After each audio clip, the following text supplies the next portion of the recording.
Welcome to our channel. Weekend road trips offer freedom and flexibility for quick escapes. Step 1.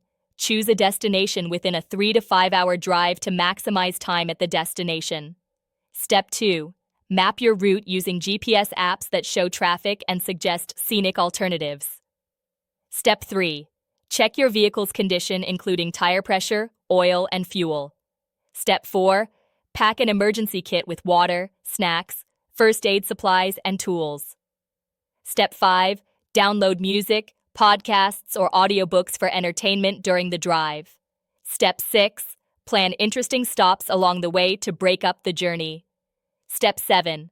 Book accommodation in advance for peace of mind. Step 8. Create a flexible itinerary, but be ready to adjust based on interests and timing. Step 9. Pack light with a small bag since you'll only be gone briefly. Step 10. Leave early to avoid traffic and maximize daylight hours. Step 11. Split driving duties if traveling with others. Step 12. Enjoy the journey as much as the destination. Don't forget to like this video and subscribe to our channel.